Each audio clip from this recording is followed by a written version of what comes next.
Panorama group, जो सोचता है वो करता है।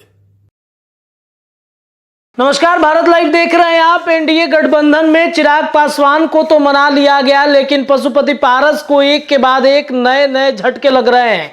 पशुपति पारस हाजीपुर की सीट चाहते थे, लेकिन भारतीय जनता पार्टी ने हाजीपुर का सीट उनके भतीजे चिराग पासवान के लिए फाइनल कर दिया।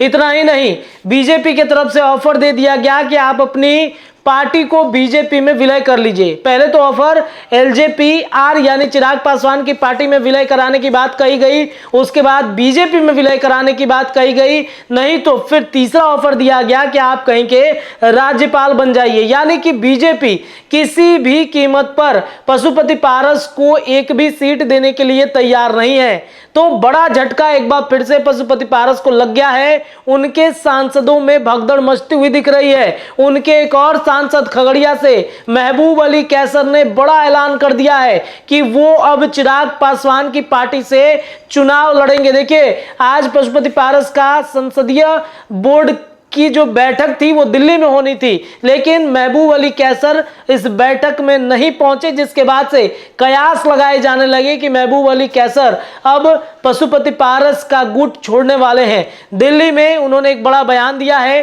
क्या कुछ कह रहे हैं महबूब अली कैसर, सुनिए। देखिए, उनको आज हमने मुबारकबाद दिया था दिन में कि आपको सब सीट मिल गया, बहुत मुबारकबाद। यंग है हम लोग, साथ तो रहे, काम किए हैं, तो बोले कि आप दिल्ली में हैं तो मुलाकात होनी चाहिए, तो आ गए हम लोग। बोले कि इनकी पार्टी से पिछली बार भी लोजपा से आप चुनाव लड़े थे, क्या इस बार चिराग पासवान के पार्टी से आप लड़ रहे हैं खगड़िया? बिल्कुल मिलेगा तो जरूर लड़ेंगे, क्योंकि जितना मेरा मेहनत और काम खगड़िया में किया हुआ है और वहाँ की जनता का जो प्यार मिला है और हमने भी जो प्यार दिया है, जो काम किया है, तो खगड़िया से लड़ने का पूरा इरादा है मेरा। चिराग पासवान ने आश्वासन दिया आपको? नहीं, अभी कोई आश्वासन नहीं है, लेकिन उनके पास सीट भी है और वो हमको लगता है कि चाहते भी हैं कि हम लड़े वहां से। लेकिन अभी तक जब तक आप चाचा पारस की तरफ थे, वहां पर कल गए थे मिलने के लिए, जब पार्टी टूटी थी तभी उधर की तरफ थे। हम तो सभी जानते हैं कि पारस जी के साथ थे हम, और चलिए पॉलिटिक्स में होता है सब। नीतीश जी किधर थे और अभी माननीय मुख्यमंत्री जी कहाँ हैं, और सब ऐसा तो ये सब तो होता ही रहता है।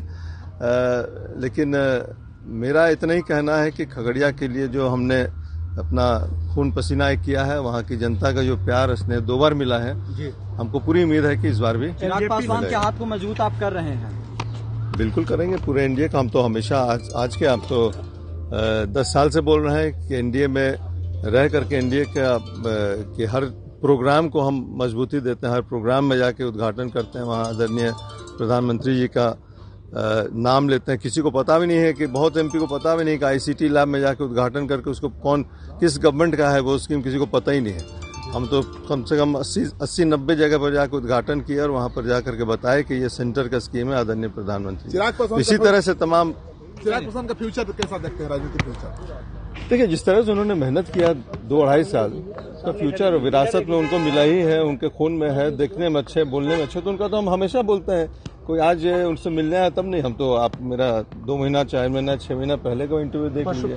हम बोलते हैं कि उनके पास सारा इंग्रेडिएंट है जो कि एक अच्छे कामयाब नेता को होना चाहिए। पनोरमा ग्रुप, जो सोचता है वो करता है। अगर ये वीडियो पसंद आई और वह बिहार के राजनीति और बिहारियत से सरोकार रखेनी तो सब्सक्राइब बटन दबा के चैनल के सब्सक्राइब कर ली। ओजे एगो घंटी बा, ओकरा बटन दबा देला से कुल सटीक और मारक खबर रुआ मुफ्त में मिल जाई। अगर रुआ पत्रकारिता के हमनी के नया प्रयोग में सहयोग कर चाहतानी तो ज्वाइन बटन दबा दी। पेटीएम नंबर नोट कर ली 9386816700। धन्यवाद।